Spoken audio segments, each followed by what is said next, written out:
Selamat berjumpa di Arena Politik, ruang diskusi yang menghadirkan data, fakta, dan berbagai sudut pandang untuk menguji isu-isu besar yang sedang menjadi perhatian publik. Febri Adriansyah, sosok yang selama ini dikenal sebagai ujung tombak pemberantasan korupsi di Kejaksaan Agung, kini duduk sebagai tersangka dalam dugaan tindak pidana pencucian uang. Menyusul temuan uang 74 kg dan uang tunai ratusan miliar rupiah di rumahnya. Ia resmi ditahan, namun cara ia ditahan tanpa atribut yang lazim dikenakan tersangka lain justru memicu perdebatan baru di ruang publik. Apakah ini hukum yang sedang ditegakkan atau kekuasaan yang sedang dipertahankan? Kita tidak akan menerka, kita akan membedahnya bersama 4 sudut pandang yang berbeda dengan data dan argumentasi di atas meja. Bersama saya Arlista Hadi, inilah Arena Politik.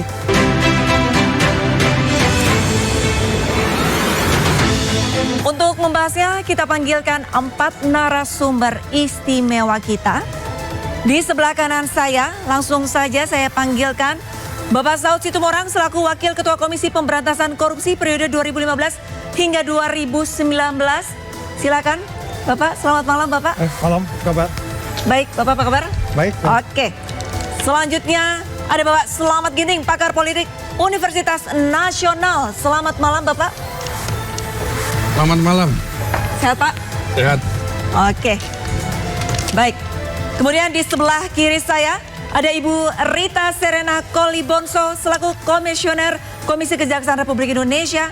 Selamat malam Ibu. Malam. Apa kabar? Baik Ibu, sehat? Sehat, puji Tuhan. Oke, last but not least. Ada Bapak Kurnia Ramadana selaku Deputi 3 Bakom Republik Indonesia. Selamat malam, Mbak. Apa kabar? Baik, Bapak sehat? Sehat, alhamdulillah. Oke. Pemirsa, sebelum kita masuk ke perdebatan, mari kita lihat terlebih dahulu fakta-fakta yang menjadi dasar diskusi pada malam hari ini. Fakta-fakta perkara kasus ex Jampitsus diantaranya mantan Jampitsus menjalani penahanan untuk kepentingan penyidikan. Dugaan keterikatan dengan sejumlah perkara besar yang sedang diproses. Pergantian kepemimpinan di Jampitsus. Sorotan publik terhadap independensi penegakan hukum. Perkembangan ini bukan sekedar pergantian seorang pejabat. Ini menyangkut kepercayaan publik terhadap institusi penegak hukum. Karena itu malam ini kita tidak akan berdebat berdasarkan asumsi. Kita akan berdebat berdasarkan data, proses hukum, dan berdasarkan argumentasi. Saya akan buka diskusi ini dengan cara yang berbeda, Bapak-Bapak dan Ibu. Untuk 4 narasumber hanya menjawab 1 pilihan. Belum ada penjelasan, hanya sikap. Pak Selamat, pilihan Anda penegakan hukum atau pertarungan kekuasaan? Ada pertarungan kekuasaan juga di dalam kasus ini. Pertarungan kekuasaan. Pak Saud, penegakan hukum atau pertarungan kekuasaan? Kayaknya lebih cepatnya upaya penegakan. Upaya penegakan. Iya. Oke. Selanjutnya, Ibu Rita. Bagaimana Ibu? Iya. Kalau menurut saya penegakan hukum ya yang terjadi karena dilihat dari persoalannya dan juga para pihak yang terjadi yang ada di sana. Jadi penegakan hukum. Penegakan hukum.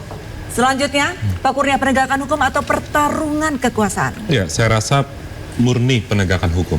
Murni penegakan hukum. Oke.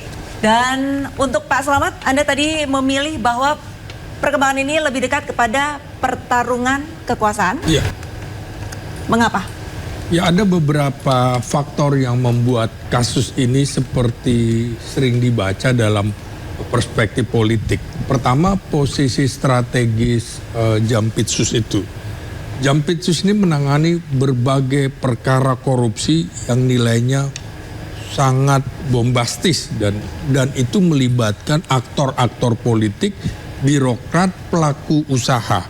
Nah, apalagi terakhir misalnya dia sebagai ketua pelaksana penertiban kawasan hutan. Dan di situ ternyata ada daftar-daftar dugaan bintang-bintang yang kemungkinan akan terseret dalam kasus ini. Begitu juga bintang baik di birokrat juga bintang di partai politik, sehingga ini ada momentum, ada kasus-kasus strategis yang ditanganinya. Tentu saja ini bukan sekedar dimensi hukum, tapi juga ada dimensi politik begitu. Oke, baik. Untuk Pak Kurnia, ada tanggapan? Iya. Kenapa memilihnya berbeda justru penegakan hukum? Ya, saya rasa ini adalah murni penegakan hukum. Ya. Kenapa saya tiba pada simpulan itu? Sebab kalau kita runtut dari awal, jelas penyelidikannya kapan, dilakukan oleh kepolisian pada tahap awal, naik di tingkat penyidikan, ada beragam upaya penegakan hukum atau istilah hukumnya ada upaya paksa, ada penggeledahan, penyitaan yang berdasarkan izin pengadilan, ada penetapan tersangka, kemudian ada tindakan upaya paksa beberapa hari lalu berupa penahanan. Kalaupun dikatakan seperti ada terkait dengan kekuasaan, toh hari ini tersangka tersebut sudah tidak lagi berstatus sebagaimana jabatan sebelumnya, yaitu Jaksa Agung Muda Pidana Khusus. Sehingga sikap dari pemerintah jelas mendukung upaya penegakan hukum dan menjamin penegakan hukum ini berjalan objektif, independen, dan tanpa intervensi pihak manapun. Demikian. Tanggapannya, Pak Slamet. Ini memang menurut saya ada momentum politik. Jadi ketika sebuah perkara muncul di tengah pergantian, perubahan konfigurasi kekuasaan, pergantian pejabat atau konsolidasi pemerintahan baru, publik ya cenderung menghubungkannya dengan dinamika elit. Mengapa? Karena memang belum tentu benar, tetapi persepsi seperti itu mudah berkembang di tengah-tengah publik. Mengapa ada persaingan elit? Karena gini ya, di dalam ilmu politik itu, institusi penegak hukum dapat menjadi arena kompetisi kepentingan apabila terdapat aktor yang memiliki kepentingan yang berbeda. Namun untuk menyatakan bahwa sebuah kasus itu merupakan bagian dari pertarungan elit, diperlukan bukti yang kuat, bukan sekadar dugaan.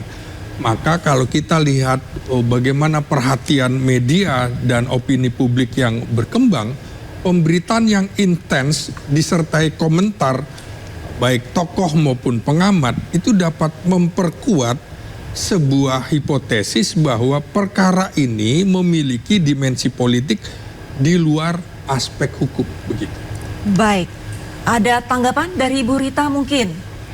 Iya, kalau saya tadi sampaikan ini terkait dengan penegakan hukum ya. Ya. Semua yang disoroti ya, proses penegakan hukum seperti yang tadi disampaikan, kaitannya dengan semua proses, apakah pemeriksaan terhadap orang ataukah juga barang bukti yang ditemukan yang kemudian menjadi perhatian publik ya. Itu semua adalah proses penegakan hukum ya, baru di tahap awal ya. Dan kemudian juga kenapa kami sebagai Komisi Kejaksaan mengawasi hal ini, karena menyangkut aparat penegak hukum, dalam hal ini kejaksaan. Jadi aparat penegak hukum yang selama ini menjadi bagian dari proses penegak hukum dalam rangka pengumpulan sebagai penyidik dan lain-lain. Jadi proses selanjutnya yang terjadi dengan kemudian pergantian posisi jabatan dari aparat penegak hukum yang sedang bertugas karena terlibat, yang ini menjadi satu hal yang menjadi pengamatan kita semua. Itu pun juga dalam rangka pengisian posisi jabatan yang kemudian harus diisi, karena proses penegakan hukum di dalam institusi yang besar seperti Kejaksaan Agung itu harus berjalan terus, karena tidak hanya satu persoalan ini saja yang sekarang menjadi perhatian kita semua, mega korupsi istilahnya yang diperbesar. Tapi intinya ini akan menjadi bagian dari pemantauan kita terhadap proses penegakan hukum di negara yang kita cintai sebagai negara hukum ini, dan bagaimana kemudian masyarakat dan juga lembaga-lembaga yang terkait bekerja ya di dalam persoalan ini. Jadi saya kira itu yang menjadi bagian yang menarik perhatian semua pihak, terutama Komisi Kejaksaan dalam hal ini. Baik, Tapi tadi sempat disampaikan memang ada penegakan hukum tapi dibumbui oleh unsur politik. Nah ini bagaimana? Mungkin tanggapannya Pak Kurnia? Iya, saya kira kalau terkait dengan persepsi masyarakat, kekhawatiran masyarakat, saya rasa sudah mulai dijawab oleh aparat penegak hukum. Misalnya yang pertama terkait dengan upaya perlindungan terhadap pihak tertentu. Saat ini dijawab dengan sudah dilakukan upaya paksa. Ada penahanan, bahkan terbuka, jurnalis dan masyarakat bisa menyaksikan bagaimana proses penahanan itu berlangsung. Itu yang pertama. Kemudian yang kedua, terkait dengan tidak ada kekhawatiran dari masyarakat, tidak adanya peran dari lembaga lain. Saat ini sudah dijawab, ada supervisi yang dilakukan oleh KPK. 2. Ketiga, misalnya ada kekhawatiran perpecahan di internal aparat penegak hukum. Pekan lalu kita sudah melihat bagaimana soliditas penegak hukum itu diperlihatkan. Kapolri datang ke sejumlah kantor penegak hukum, salah satunya ke Kejaksaan Agung.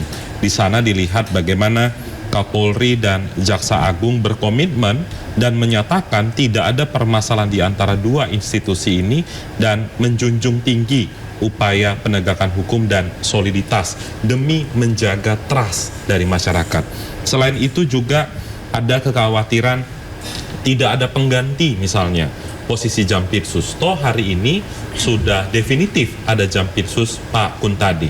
Sehingga kekhawatiran-kekhawatiran masyarakat itu tidak salah, boleh dilontarkan, akan tetapi yang menjadi concern dari cabang kekuasaan eksekutif, pemerintah maupun penegak hukum itu memperlihatkan atau menjawab keraguan itu dengan penjelasan-penjelasan yang logis dan tetap berorientasi pada upaya penegakan hukum, tidak ada dibumbui atau diwarnai aspek-aspek politik tertentu. Demikian.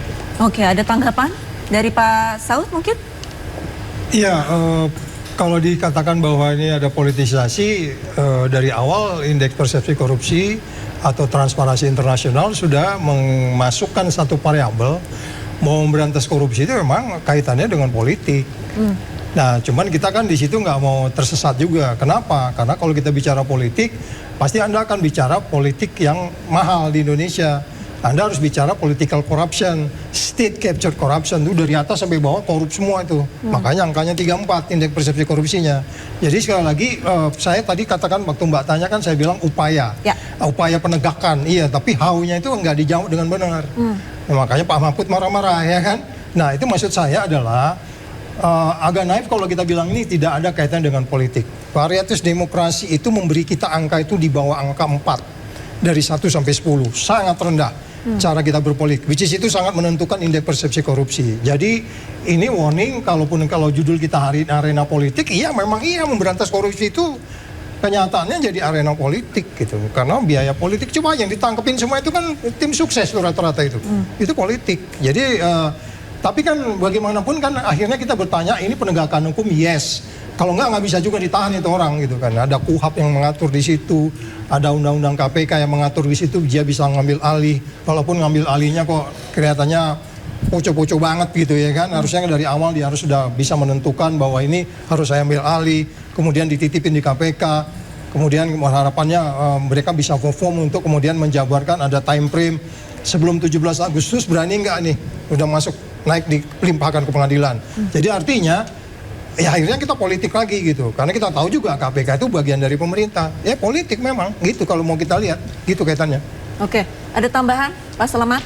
Bacaannya pertama dari pendekatan institusional. Kita harus bisa melihat bahwa kasus ini dapat dipandang sebagai ujian terhadap independensi kejaksaan. Karena apa? Jika proses ini berjalan sesuai hukum tanpa intervensi, maka institusi justru menunjukkan profesionalisme. Kita ingin profesionalisme kejaksaan, profesionalisme KPK, dan juga profesionalisme kepolisian. Maka kita juga harus bisa melihat dari pendekatan elit politiknya. Nah, sebagian mungkin melihat bahwa perkara ini hanya bagian dari kompetensi pengaruh di antara elit negara. Namun klaim itu menurut saya memerlukan bukti yang dapat diverifikasi. Ini bukan kesimpulan faktual. Nah, dalam pendekatan tata kelola kenegaraan, terlepas dari siapa yang terlibat dalam kasus itu, yang terpenting adalah apakah mekanisme akuntabilitas berjalan secara transparan dan adil, baik termasuk kepada para tersangka, begitu. Jadi ini memang tidak bisa dilepaskan dari unsur-unsur kelembagaan secara politik. Oke, tanggapannya Bu Rita. Iya, saya setuju dalam hal kita dalam persoalan ini menyoroti independensi dari aparat penegak hukum. Aparat penegak hukum di dalamnya memang ada kejaksaan, ada kepolisian, kemudian juga di satu sisi independensi yang disodorkan oleh insan adiaksa, misalnya dalam hal ini kejaksaan yang menjadi selama ini menjadi objek untuk pengawasan kami, ya kan, perilaku, kemudian juga kinerja, dan juga terutama yang penting adalah dalam menjaga integritas institusi. Ya. Jadi ini salah satu ya, karena dalam penanganan kasus tindak pidana korupsi, TPPU gitu kan, itu kan para penegak hukum yang melakukan tugasnya ya harus dalam proses awal dia akan diminta pernyataannya untuk berintegritas di dalam melakukan tugasnya. Nah, jadi saya kira ini menjadi sorotan dari semua pihak karena saat ini orang ataupun juga orang-orang yang menjadi pihak-pihak yang diperiksa ya, baik itu saksi maupun kemudian ada perubahan jadi tersangka ya, dan kemudian nanti akan berproses yang dibawa oleh aparat penegak hukum, itu menjadi sorotan dari semua. Saya setuju bahwa ini menjadi salah satu nilai yang tinggi ya di dalam kita mengatakan bahwa Indonesia adalah negara hukum. Okay. Dan kemudian juga hak dari para pihak yang tadi disampaikan oleh Bapak, saya setuju bahwa hak-hak dari baik itu mereka yang menjadi pihak terkait, saksi, tersangka dan lain-lain, itu juga di negara hukum juga ada aturannya, sehingga itu pun juga harus diperhatikan oleh semua pihak. Saya kira itu yang bisa saya tambahkan. Baik, terima kasih banyak Bu Rita. Dan pemirsa, di segmen berikutnya kita akan membedah dapur penyidikan Kejaksaan Agung pasca rotasi besar yang menempatkan Kuntadi sebagai Jampitsus baru serta Rinaldi Umar sebagai Dirdik Pitsus. Lalu apakah gerbong kepemimpinan baru ini mampu membongkar tuntas perkara kakap kasus ini?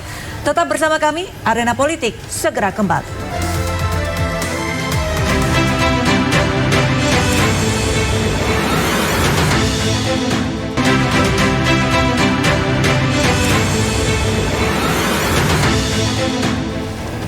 Kembali di Arena Politik, di tengah badai proses hukum yang berjalan, kubu mantan Jampitsus Febri Adriansyah melontarkan perlawanan naratif. Pihaknya mengklaim penahanan dan proses hukum Febri Adriansyah syarat kriminalisasi. Tak hanya itu, kematian mendadak dan tidak wajar kepala rumah tangga Febri Adriansyah juga menambah dinamika yang memicu polemik. Lalu apakah gerbong kepemimpinan baru ini mampu membongkar tuntas perkara kakap kasus ini? Saya ke Pak Saud Situmorang terlebih dahulu. Pak Saud, publik mengenal sosok Kuntadi sebagai figur yang tegas di balik penetapan sejumlah tersangka mega korupsi saat beliau menjabat sebagai Dirdik Pitsus. Kini beliau memegang komando penuh sebagai Jampitsus. Apakah posisi baru ini menjamin bahwa perkara besar yang tengah disidik akan dibongkar sampai ke akar-akarnya, atau justru beban politiknya jauh lebih berat? Ya, nah tentu kita harus tanya dia, Bang. Mas Kuntadi, Mas, wani nggak Mas? Kan itu satu. Iso nggak Mas? Ya kan? Piye carane Mas? Itu banyak pertanyaan yang harus kita tanyakan sama dia gitu. Berani, bisa, terus bagaimana caranya di tengah yang saya bilang tadi, indeks persepsi korupsi kita 34, cara kita berpolitik dapatnya cuma angkanya di bawah 40, itu sangat sulit kalau kita katakan dia bisa independen. Oke. KPK yang tadinya independen aja kemudian diganti undang-undangnya. Mainstream kita sekarang, environment kita sekarang ini, posisinya itu sangat menyulitkan kita untuk mengatakan bahwa seseorang datang di jabatannya itu, jangan lupa mereka disumpah, kan harapannya dia datang dengan Tuhannya kan. Ya. Nah banyak di antara kita datang dengan bos kita datang dengan teman-teman kita seangkatan, kita datang dengan korpsnya, jiwa korsa dan seterusnya, sehingga kemudian kalau Mbak tanya, apakah dia bisa, itu harapan kita. Ya. Ya kan, ada orang bilang dia punya pengalaman, track record bagus saja nggak menjamin, apalagi kalau track recordnya tidak baik kan gitu ya. Jadi sekali lagi kalau ditanyakan apakah kemudian menjadi harapan, ya itu harapan kita. Tetapi saya bagian depan sudah tanya, bagaimana, please tolong yakinkan kita. Berani nggak kalau hari ini kita tanya dia, Anda bisa nggak sebelum 17 Agustus perkara ini udah P21? Kalau saya, ininya berani saya, karena di KPK waktu itu pimpinan KPK itu jaksa penuntut dan penyidik. Bisa kita pastikan, karena kasus ini cukup terang kok, cukup lama kasusnya. Kalau katakan mau dipisahkan 3 itu, mainkan 1 dulu dan seterusnya. Yang paling penting adalah mampu nggak dia mengembalikan situasi yang sekarang kepercayaan seperti ini.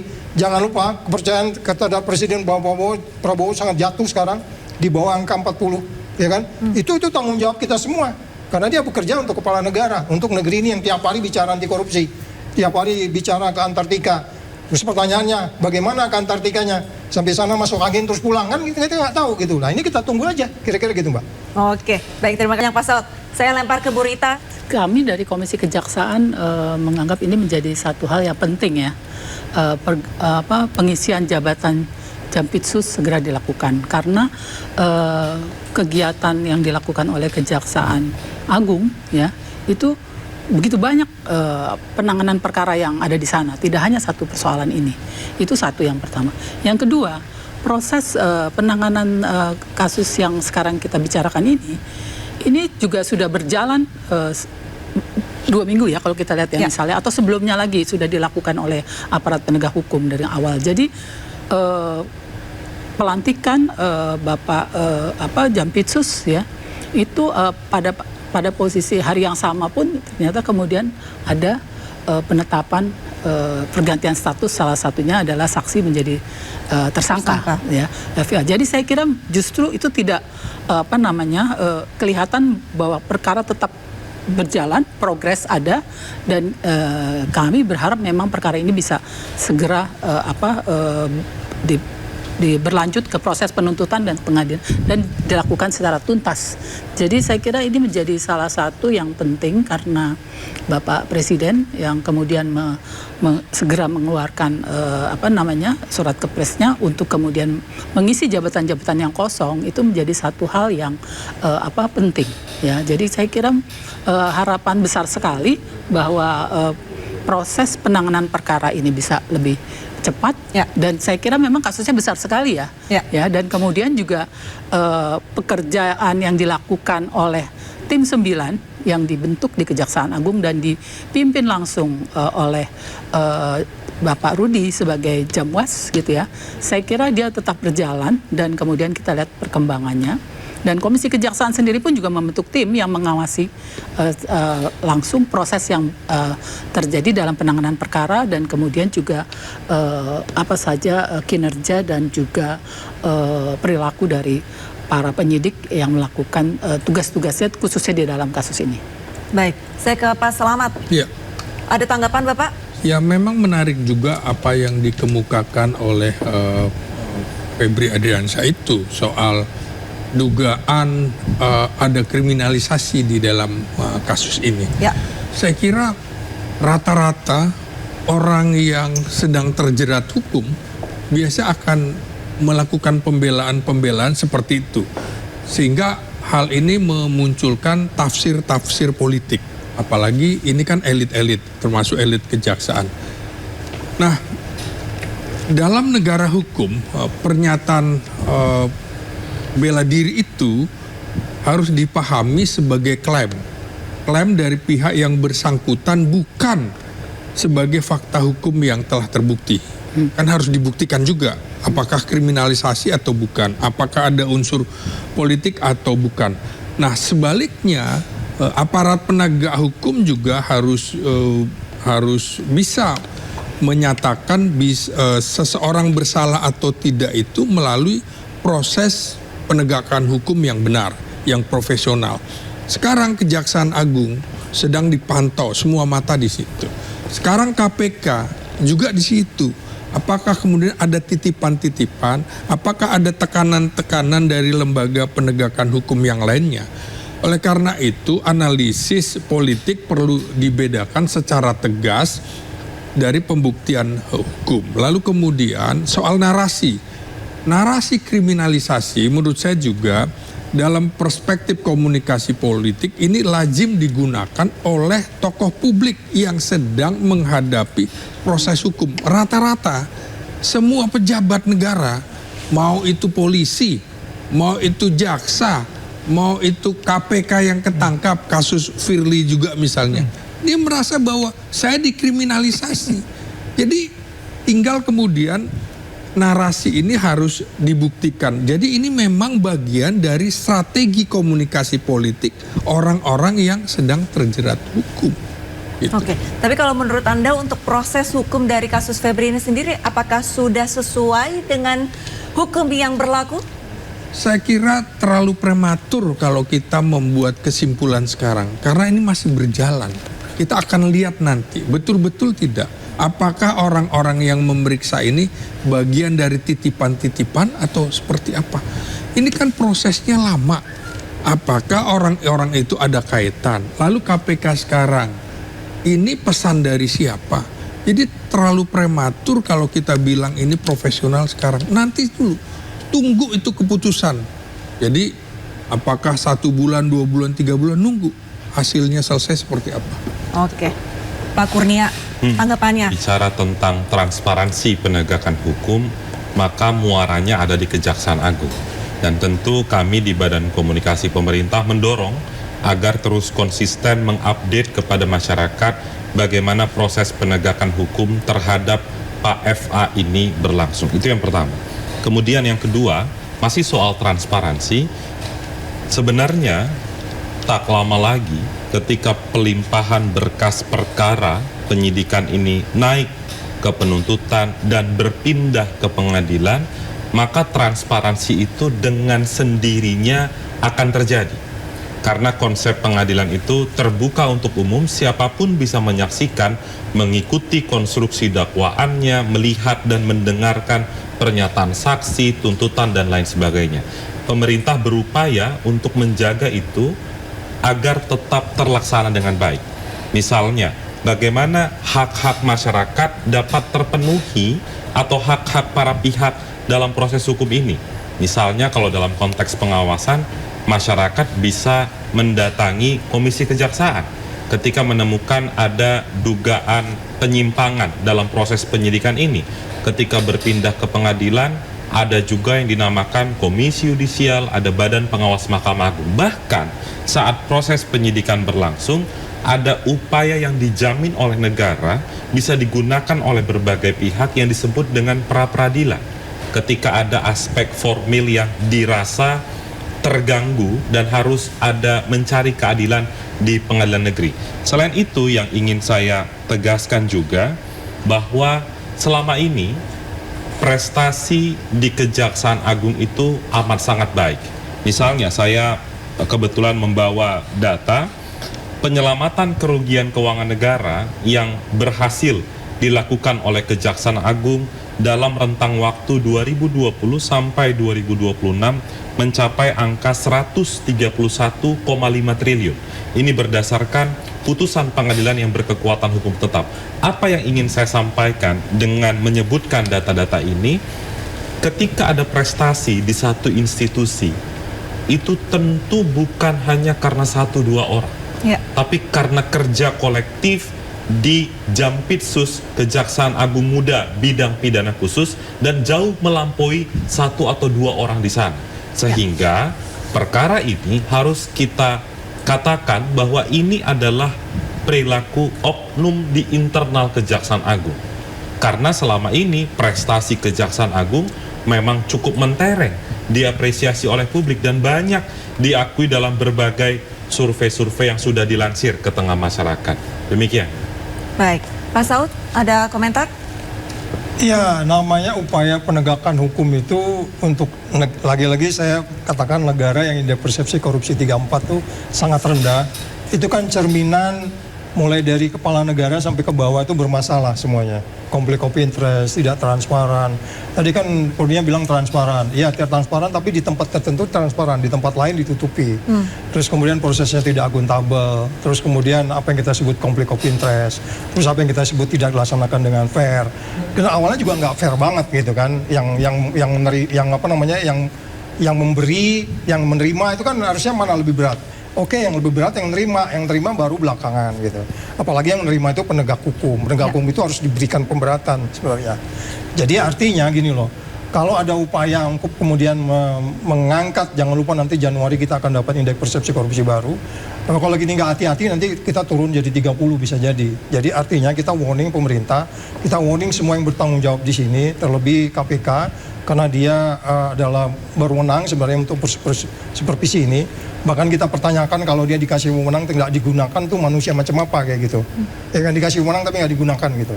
Jadi sekali lagi ini tanggung jawab kita sama-sama untuk kemudian menganggap case ini kalaupun ada yang disebutnya confuse dalam berpikir, kita kembalikan ke teori aja. Mobil materialnya kasus ini udah sangat cetowel-welo gitu orang bilang itu nggak sulit ini. Cerita gampang kok ini. Tinggal kemudian kalau mereka mau nggak tidur 2 hari aja, besok bisa dilimpahkan langsung kok. Kira-kira gitu, Mbak. Oke, baik. Dan sebenarnya ini di tengah badai proses hukum Febri, ini muncul adanya kabar bahwa kepala rumah tangga di kediaman Febri ini mendadak meninggal dunia beberapa hari yang lalu, Bapak-Bapak dan Ibu. Tanggapannya Pak Slamet untuk membaca kasus ini kira-kira seperti apa? Karena banyak sekali yang menghubungkan kematian dari Karungga Febri dengan kasus ini. Nah, saya melihatnya dari perspektif komunikasi politik ya. Dari perspektif komunikasi politik, maka di era digital ini pertarungan tidak hanya berlangsung di ruang penyelidikan, di ruang penyidikan, ruang pengadilan, tetapi juga di ruang publik. Maka narasi-narasi ini tentu saja menjadi liar. Ya. Apakah ini pembunuhan? Apakah ini kematian yang wajar? Kan gitu. Akibatnya masyarakat sering membentuk penilaian sebelum seluruh fakta hukumnya terungkap. Kan seperti itu. Karena ada narasi-narasi yang tidak jelas ya. Nah, karena itu pertanyaan yang muncul adalah apakah peristiwa ini berdiri sendiri atau apakah peristiwa ini terkait dengan sang majikannya? Oke. Nah, karena kenapa? Karena ini kan ketika ada perubahan, misalnya mutasi di kejaksaan, lalu ada kematian kepala rumah tangganya, sangat berimpitan dengan isu yang terjadi. Kalau publik kemudian membaca ini ada big question, wajar juga. Ya. Tapi menurut saya ini harus segera diumumkan oleh kejaksaan dan juga oleh bagian kesehatan. Ini wajar atau tidak supaya tidak menimbulkan spekulasi-spekulasi politik begitu. Oke, tapi kalau menurut Anda ini apakah ini benar merupakan sinyal perang terbuka antar faksi di internal kekuasaan kalau menurut Anda? Menurut saya terlalu jauh. Kalau seperti itu, sebelum ada pernyataan resmi. Okay. Nah, ini kan kalau kemarin ada penjelasan bahwa ini memang sebelumnya sakit-sakitan, sudah lama juga nggak ketemu dengan tersangka. Posisi dia menjaga rumahnya yang mana. Jadi ini menurut saya sekarang mengapa ada narasi-narasi seperti itu? Karena memang kasus ini ada dimensi politiknya, sehingga orang juga cenderung membaca ini bukan perkara dimensi hukum. Okay. Maka ini juga masuk dimensi kriminalisasi. Okay. Ada kasus kriminal yang kemungkinan terjadi. Saya belum bisa menyimpulkan karena saya bukan ahli di bidang itu. Oke, Bu Rita, dari sudut pandang Bu Rita, bahwa penegakan hukum ini adalah sebuah bentuk kriminalisasi. Belum lagi ada informasi Karungganya Febri ditemukan meninggal dunia dalam kondisi tidak wajar. Iya, yang pertama kami pun juga dari Komisi Kejaksaan berprihatin ya dengan persoalan ini, dan turut berduka. Kemudian juga kami berharap bahwa ini menjadi perhatian dan kemudian bisa dilakukan pemeriksaan oleh aparat penegak hukum yang berwenang dalam hal ini, karena Komisi Kejaksaan tentunya tidak bisa langsung masuk di dalam ikut dalam melakukan pemeriksaan dan lain-lain. Tapi intinya untuk persoalan ini memang menjadi perhatian dan kita apresiasi menjadi perhatian publik semua ya, untuk mendengar sejauh mana ada keterkaitannya, karena seperti yang tadi dikatakan bahwa kemudian narasi-narasi yang dibangun bisa cukup beragam ya karena hal ini. Sementara kembali lagi ini juga kerja-kerja aparat penegak hukum juga menjadi perhatian semua pihak, karena ini terkait dengan orang yang ada di lingkungan dari penegak hukum dari kejaksaan ini.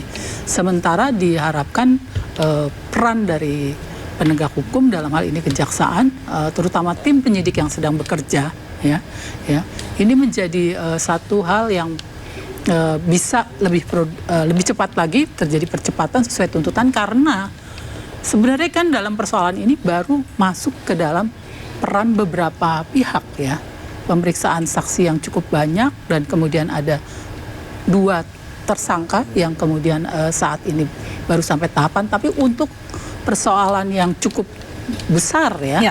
Saya kira kita sangat berharap bahwa hasil kerja-kerja dari proses penanganan yang dilakukan oleh tim 9 ini bisa kemudian sedikit demi sedikit memberikan jalan terang gitu ya. Sejauh mana pihak yang kemudian sekarang ini menjadi hal-hal yang diharapkan kemudian bisa muncul ya dalam perkara ini sebelum perkaranya dilimpahkan ke pengadilan. Kalau cepat di dalam proses penyidikan saja tapi penuntutannya untuk 2 tersangka, saya kira hal ini akan tetap menjadi pengamatan semua pihak ya, pertanyaan kritis, saya kira demikian. Baik. Dan pemirsa, semakin panas diskusi kita, selanjutnya kita akan menguji ketegasan para narasumber melalui pertanyaan-pertanyaan cepat tanpa kompromi serta membaca proyeksi politik hukum Indonesia dalam 30 hari ke depan. Tetaplah di Arena Politik.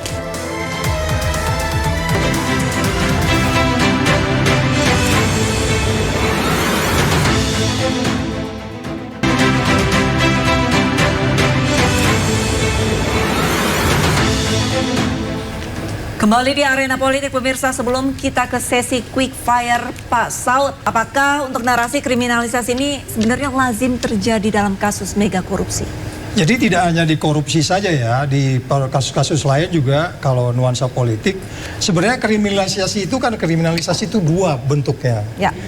Kriminalisasi dalam pengertian hukum dan kriminalisasi dalam pengertian politik. Kalau pengertian politik, dia nggak salah dicari-cari. Kayak Tom Lembong gitu, itu dicari-cari itu, ya kan? Itu kriminalisasi politik. Kalau kriminalisasi hukum, ya memang orang sudah terjadi peristiwa pidananya, kemudian dia harus dikriminalkan, bukan ditempelengin, Mbak, nggak boleh. Jadi dikriminalisasi. Jadi kalau orang terjadi peristiwa pidana, memang dia harus dikriminalisasi. Nah, kekuatan buktinya nanti dan formil materialnya, itu namanya dikriminalisasi. Jadi bukan dipukulin gitu, itu nggak boleh gitu. Sama dengan di Bali kemarin itu, sampai kemudian meninggal kayak gitu. Itu nggak boleh. Ketika peristiwa pidana terjadi, dia ngambil ayam, udah diadili, nggak boleh dihakimi sendiri. Nah, itu namanya kriminalisasi dalam pengertian hukum. Itu memang kriminalisasi juga namanya. Tapi kan rakyat kita sudah selalu terbiasa mengatakan termasuk MA ini. Pak ini seolah-olah dia dikriminalisasi secara politik. Ya enggak. Itu kalau didiamin bisa 100 kilo tuh di rumahnya dia tuh. Iya, jadi bukan dikriminalisasi dia tuh. Enggak begitu. Nah, itu biasa di seorang yang terpidana, tidak hanya di korupsi ya. Dia mengatakan saya tidak salah, saya begini. Ya memang itu udah biasa itu. Kita nggak ada perlu pengakuan, Pak.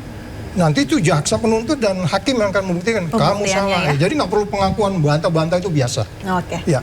Baik, terima kasih banyak Pak Saud. Dan pemirsa, kita masuk ke sesi jawab cepat. Kita mulai dari Pak Slamet Ginting. Dalam sebulan ke depan, apa titik rawan terbesar dari proses hukum yang sedang berjalan ini di mata konstelasi politik nasional? Silakan 1 menit. Iya, titik rawannya bukan terletak pada siapa yang menang atau kalah dalam perkara ini, melainkan pada kepercayaan publik terhadap integritas proses hukumnya. Dari perspektif politik, setidaknya saya mencatat 3 indikator utama yang dapat kita cermati. Pertama, apakah setiap langkah penegakan hukum itu dapat dijelaskan secara transparan dan berbasis bukti. Yang kedua, apakah komunikasi antar lembaga negara ini tetap konsisten sehingga tidak memunculkan persepsi konflik maupun intervensi politik. Nah, ketiga menurut saya tentunya apakah setiap keputusan kelembagaan ini termasuk mutasi pejabat negara dan lain-lain itu memiliki penjelasan yang cukup memadai dan masuk akal bagi publik sehingga tidak memicu spekulasi politik. Nah, jadi jika 3 indikator ini dapat dijaga dengan baik, maka perkara kasus ini justru dapat menjadi momentum bagi bangsa Indonesia untuk memperkuat prinsip equality before the law, persamaan di depan hukum. Sebaliknya, jika tidak, maka kemudian akan memunculkan ruang berbagai spekulasi dan narasi politik, termasuk dugaan kriminalisasi, rivalitas elit, penggunaan hukum sebagai instrumen politik, dan ini akan semakin terbuka. Maka dalam konteks penutup ini, tantangan terbesar bagi Presiden Prabowo adalah hukum bukan hanya menyelesaikan perkara, tetapi juga hukum harus menjaga legitimasi institusi negara di mata publik. Gitu. Baik, sekarang saya ke Pak Saud Situmorang. Dari aspek penegakan hukum dan potensi intervensi, apa yang paling harus diwaspadai oleh publik agar perkara ini berjalan objektif? Pokoknya saya di banyak tempat selalu mengatakan, kalau beberapa bulan ke depan 4 syarat ini nggak dipenuhi, kita bahkan bisa ketemuin Komjak, kita bisa menulis siapapun, kita ketemu penyidiknya, kita tanyain mana prosesnya. 4 itu apa? Transparan. Terus kemudian transparan, dijelasin ke publik. Terus akuntabel prosesnya. Akuntabel prosesnya, ini kan EPA ini udah di dalam nih. Sekarang di ruang KPK itu, di ruang pimpinan KPK itu bisa dilihat dia 24 jam lagi ngapain tuh. Jadi dia diproteksi. Kemudian orang-orang di luar sana masih banyak loh. Jadi kita akuntabel ini prosesnya hati-hati, orang yang sudah kemudian pasrah bongkoan ini, kalau haknya juga tidak diberi atau kemudian dia tidak dilakukan dengan akuntabel prosesnya, kita akan bertanya. Hukum bukan dibangun dengan dendam, nggak bisa kayak gitu. Ya kemudian konflik of interest. Apakah kemudian 9 orang ini punya potensi konflik of interest? Nanti kita lihat dari kebijakan yang akan kelihatan. Baru apakah dilakukan dengan fair? Saya mengatakan kasus ini baru 2 cm dari 100 meter yang harus kita dalemin. Ada kurang lebih 50 orang harus ditanya dalam perkiraan saya. Ya kan, Ibu Komjak udah ngangguk-ngangguk. Jadi maksud saya ada banyak persoalan berapa minggu ke depan, sehingga kemudian bagaimana kita bisa memastikan bahwa semua orang-orang yang harus memang dibawa ke depan pengadilan, kita pertanyakan kepada 9 orang ini. Kira-kira gitu, Mbak. Baik, terima kasih banyak Pak Saud. Selanjutnya Pak Kurnia, apa bentuk komunikasi dan pengawalan kebijakan publik yang ideal dari pemerintah dalam 30 hari ke depan? Ya, saya rasa yang mulai sudah terlihat adalah penekanan terhadap transparansi penegakan hukum. Selama ini saya rasa jarang sekali terjadi ketika ada proses hukum, penegak hukum yang menangani perkara itu mengungkap nama-nama penyidiknya secara terbuka kepada masyarakat, bisa dicermati dan bisa dilihat. Kalau sekilas kita lihat profil dari tim 9 yang dibentuk oleh Kejaksaan Agung, ada satu kesamaan di antara 9 orang itu, yaitu punya pengalaman atau rekam jejak panjang dalam konteks penanganan hukum tindak pidana korupsi. Bahkan sebagian besar pernah bertugas seperti Pak Saud dulu di Komisi Pemberantasan Korupsi. Sehingga untuk menangani perkara tindak pidana korupsi atau mungkin yang berkenaan dengan tindak pidana pencucian uang, tentu bukan hal yang baru lagi. Sehingga pemerintah terus mendorong konsistensi transparansi yang dijalankan saat ini. Apalagi kalau kita lihat 2-3 hari yang lalu, bukan hanya jubir Kejaksaan Agung atau Kapus Penkum Kejaksaan Agung saat Pak FA sampai atau tiba di gedung KPK untuk menjalani proses penahanan, juga ada informasi yang disampaikan oleh juru bicara KPK tentang konteks penahanan yang diberikan Kejaksaan Agung kepada rutan KPK. Saya rasa bottleneck komunikasi itu berusaha dijawab dengan mengedepankan transparansi.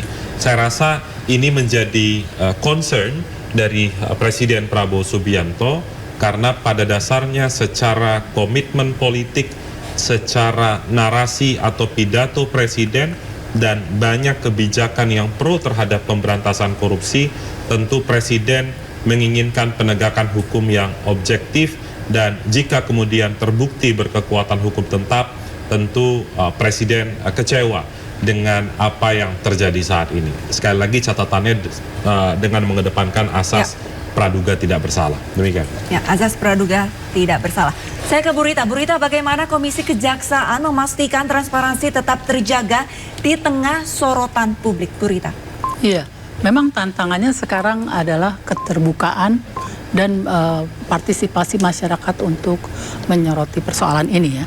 Dan Komisi Kejaksaan sebagai pengawas eksternal ya yang mendapatkan mandat dan yang bisa memberikan rekomendasi kepada Jaksa Agung dan juga kepada Presiden sebagai yang mengangkat Komisi Kejaksaan, tentunya akan melakukan perannya ya dengan semaksimal mungkin, itu satu. Dengan kemudian juga sangat berharap bahwa orang-orang terbaik yang ada di tim 9 melakukan tugasnya secara profesional ya. Dan silakan kepada masyarakat kalau kemudian ada informasi tentang persoalan-persoalan yang terkait dengan kinerja dan perilaku jaksa penyidik ya untuk menyampaikannya kepada Komisi Kejaksaan atau juga kepada pengawasan internal yang ada di Kejaksaan Agung.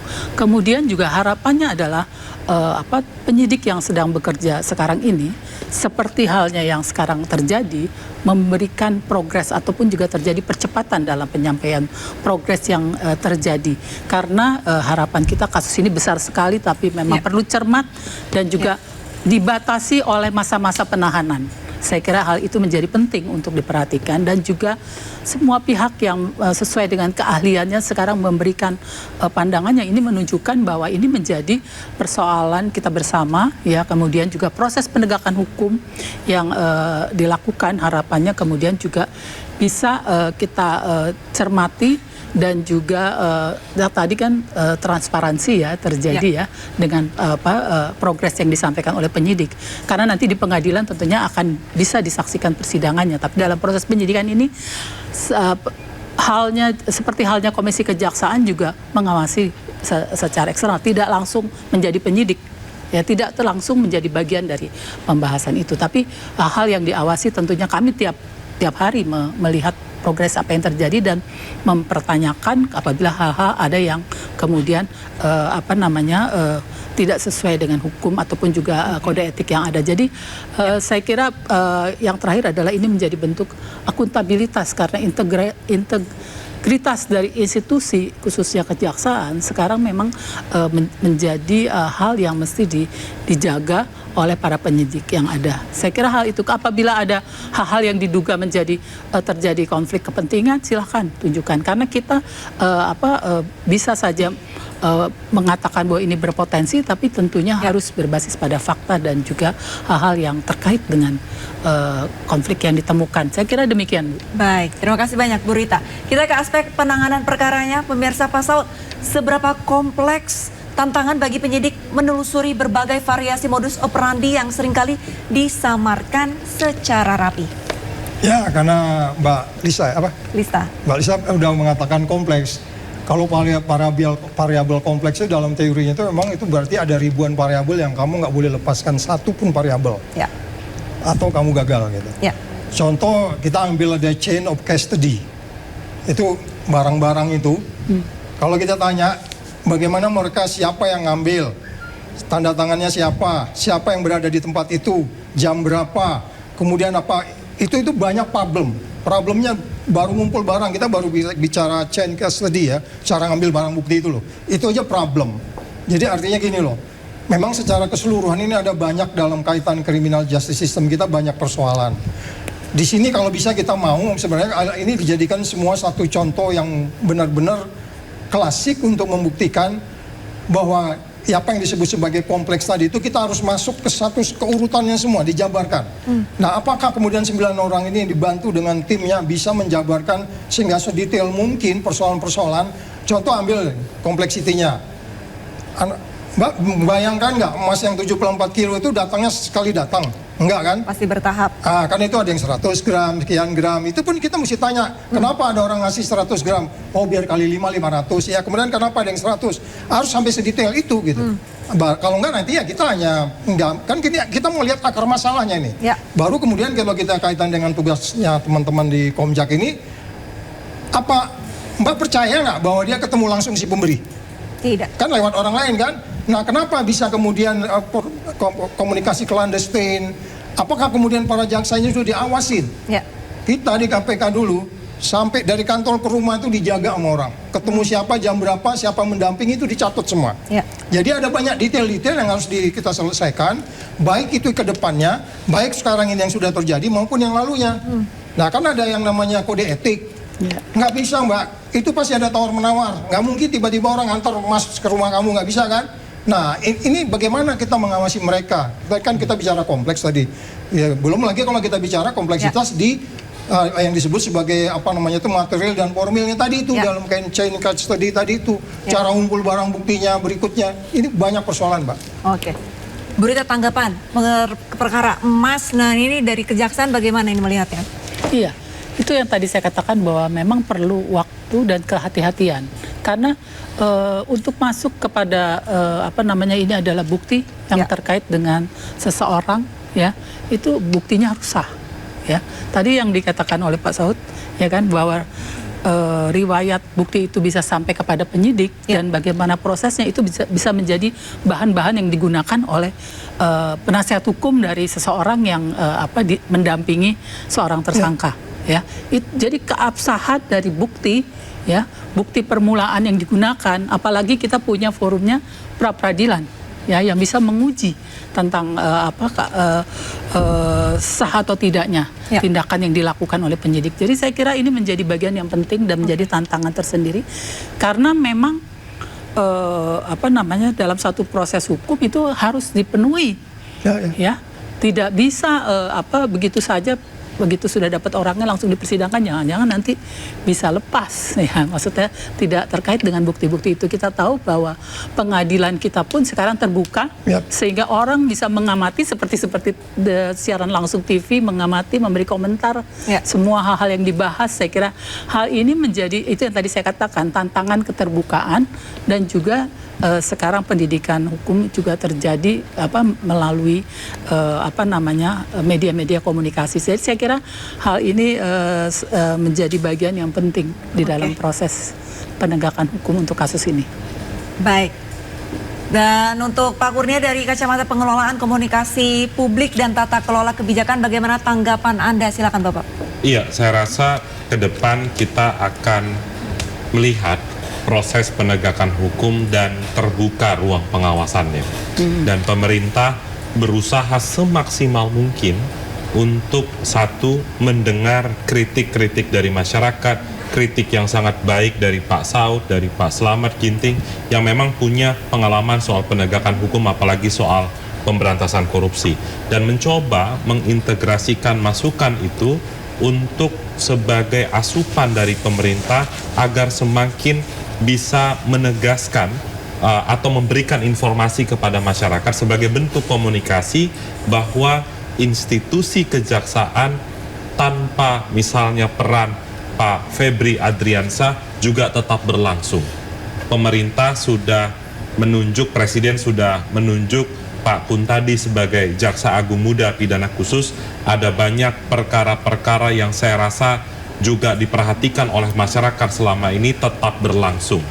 Capaian atau torehan yang selama ini sudah diperlihatkan oleh kerjaan kolektif dari Jampitsus itu agar tetap bisa terjaga. Apalagi Kejaksaan Agung saat ini mendapatkan tugas dari Presiden Prabowo sebagai salah satu komite di dalam Satuan Tugas Penertiban Kawasan Hutan.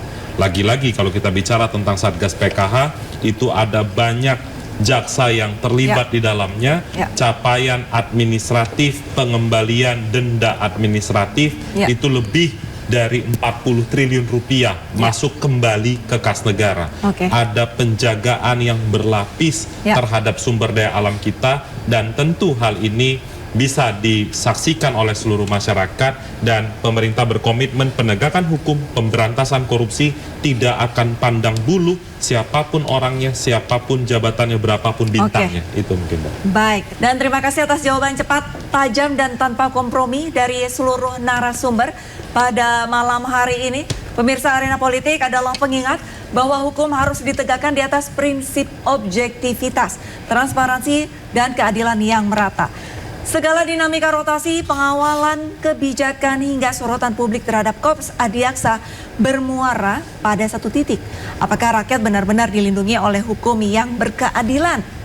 Terima kasih banyak kepada Pak Selamat Ginting, Pak Saud Situmorang, kepada Pak Kurnia Ramadana, dan juga Ibu Rita Kalibonso yang sudah hadir beradu gagasan pada malam hari ini. Kita semuanya tentu berharap penegakan hukum di negeri ini tetap berjalan transparan dan berpegang pada prinsip due process of law.